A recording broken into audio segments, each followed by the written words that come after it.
Iran के राष्ट्रपति इब्राहिम रईसी और विदेश मंत्री का क्रैश लैंडिंग की वजह से निधन हो गया है और हेलीकॉप्टर का मलबा भी मिल गया है। प्रधानमंत्री नरेंद्र मोदी जी ने अपनी गहरी संवेदना प्रकट करते हुए ये कहा है कि ईरान के राष्ट्रपति डॉक्टर सैयद इब्राहिम रईसी के दुखद निधन से गहरा दुख और सदमा लगा है। भारत ईरान द्विपक्षीय संबंधों को मजबूत करने में उनके योगदान को हमेशा याद किया जाएगा। उनके परिवार और ईरान के लोगों के प्रति मेरी हार्दिक संवेदना है। दुख की इस घड़ी में भारत ईरान के साथ खड़ा हुआ है। ईरान के राष्ट्रपति इब्राहिम रईसी और देश के विदेश मंत्री अमीरा अब्दुल्लाहियन का आज यानी 20 मई को 63 वर्ष की उम्र में निधन हो गया है। हेलीकॉप्टर हादसे का शिकार राष्ट्रपति और विदेश मंत्री अन्य लोगों के शव दुर्घटना स्थल से मिल गए हैं। बता दें कि दोनों नेता ईरान के पूर्वी अजरबैजान प्रांत में यात्रा कर रहे थे और उसी दौरान काफी घने कोहरे की वजह से विमान दुर्घटनाग्रस्त हो गया। आज सुबह ही रेस्क्यू ऑपरेशन चला रही टीम ने बताया कि ईरान के राष्ट्रपति इब्राहिम रईसी को ले जाने वाले क्रैश हेलीकॉप्टर का मलबा भी मिल गया है, मगर वहां जीवन का कोई संकेत दिखाई नहीं दिया।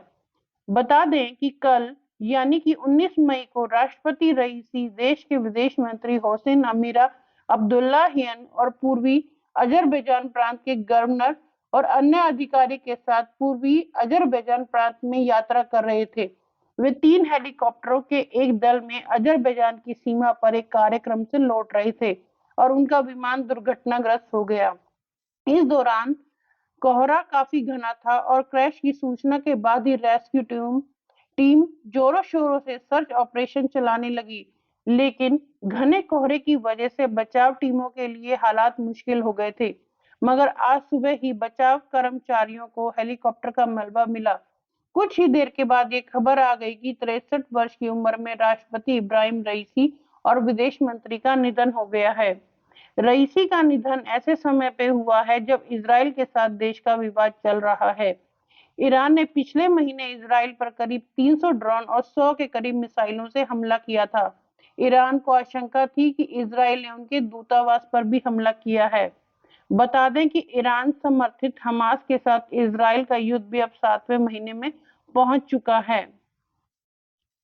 हम ये बताते चलें कि ईरानी राष्ट्रपति इब्राहिम रईसी अपने 60 साल की उम्र में एक कट्टर मौलवी थे। उन्होंने 2021 में राष्ट्रपति का चुनाव जीता था और ईरान के सर्वोच्च नेता अयातुल्ला अली खोमेनेई के उत्तराधिकारी के रूप में उन्हें देखा गया था। 1988 में खूनी इराक ईरान युद्ध के अंत में हजारों राजनीतिक कैदियों की सामूहिक फांसी में शामिल होने के कारण रईसी पर अमेरिका द्वारा प्रतिबंध लगाया गया था। ईरान को खराब अर्थव्यवस्था और महिला अधिकारियों को लेकर उसके शिया धर्मतंत्र के खिलाफ पिछले कुछ वर्षों में व्यापक पैमाने पर प्रदर्शन का सामना भी करना पड़ा है, जिसके मद्देनजर इस हादसे के परिणाम तेहरान और उसके देश के भविष्य के लिए कहीं गंभीर हो सकते हैं। Subscribe now.